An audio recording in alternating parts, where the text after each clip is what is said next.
Meus irmãos, que a graça bendita do nosso Senhor Jesus Cristo esteja reinando em nossas vidas.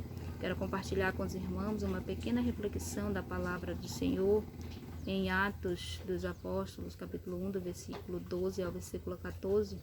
Porém, eu sugiro que os irmãos leiam até o versículo 26. O tema da nossa reflexão é unidade em oração e propósito. Leiamos a palavra do Senhor. Então voltaram para Jerusalém do monte chamado Olival, que dista daquela cidade tanto como a jornada de um sábado. Quando ali entraram, subiram para o cenáculo onde se reuniam Pedro, João, Tiago, André, Felipe, Tomé, Bartolomeu, Mateus, Tiago, filho de Alfeu, Simão Zelote e Judas, filho de Tiago. Todos estes perseveravam unânimes em oração, com as mulheres, com Maria, mãe de Jesus, e com os irmãos dele. Que até que o Senhor nos abençoe. Meus irmãos, nesta narrativa de Lucas, o contexto dos discípulos de Jesus era que Jesus já havia sido elevado aos céus, eles já tinham as orientações dadas pelos anjos de que do mesmo modo em que eles viram ele subir, ele voltaria. O que se esperava agora dos discípulos era que cada um fosse para a sua casa.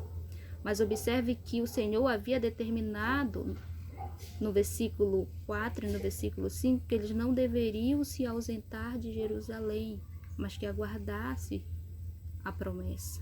E que promessa era essa? Era a chegada do Espírito Santo. E observe bem que nós vemos um ato de obediência no versículo 12, quando diz: então voltaram para Jerusalém. Eles voltaram para o lugar onde Jesus havia determinado que eles ficassem até a chegada do Espírito Santo. O que nós podemos aprender com isso? É que os discípulos eram submissos à palavra de Deus. A submissão à palavra de Deus deve marcar a minha vida como servos do Senhor. Mas a narrativa continua a partir do versículo 14. Lucas dá a ideia aqui de tempo passado e de constância. Parece que se reunir naquele salão não era algo de um dia só. Observe que no versículo 14 dá a entender que já se passaram alguns dias, mas que mesmo assim todos os discípulos se reuniam para quê? Para orar em unidade e propósito. E provavelmente esta oração era sobre a missão, sobre os ensinamentos, sobre as ordens que Jesus havia dado a eles. Eles aguardavam pela chegada do Espírito Santo. E nesse processo de reuniões, de oração, o grupo vai crescendo. Nós lemos no versículo 13 que eram 11 apóstolos, algumas mulheres não citadas e a família de Jesus, no caso, a mãe e os irmãos. E observe bem que no versículo 15 já chegam a 120 irmãos nestas reuniões de oração. Meus irmãos, a oração marca o início da Igreja de Jesus. A oração era vista como primordial, indispensável, necessária e ouço dizer parte fundamental do ato de culto. Ferramenta sem a qual a obra de Cristo não poderia ser realizada pela igreja. Meus irmãos, como nós desprezamos a oração em nossos cultos, oramos muito pouco.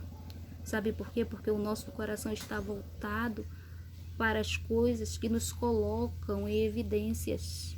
Gostamos muito de cantar, de tocar e principalmente de nos apresentar, para que os outros nos vejam, mas não gostamos de curvar as nossas cabeças, de dobrar os nossos joelhos, de fechar os nossos olhos, de fixar as nossas mentes em Deus e em sua vontade para nossas vidas. Meus irmãos, nós pecamos por omissão, pecamos por insubmissão quando deixamos de orar. E muitas vezes, quando oramos, os nossos interesses são os primeiros da lista. Meus irmãos, como nós precisamos da graça de Cristo, como nós precisamos voltar ao princípio, como nós precisamos nos arrependermos de nossos cultos voltados para nos agradar e colocar mais oração em nossa agenda, não somente nos momentos de culto, mas no nosso cotidiano. Sem a oração, estaremos como Moisés, querendo fazer a obra de Deus com as nossas próprias forças, nossos entendimentos. E vamos falhar, certamente falharemos. Meus irmãos, para onde aponta o nosso coração no momento em que nós estamos no culto?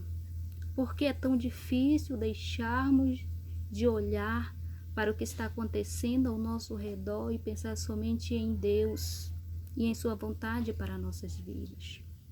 A pergunta que eu faço a cada um de nós é: será que nós estamos prontos para um retorno de uma vida de oração? Parar todos os dias para orar, interceder uns pelos outros e pedir a Deus sabedoria e poder para realizar a sua obra? Pensamos nisso, meus irmãos, e que o Senhor nos abençoe.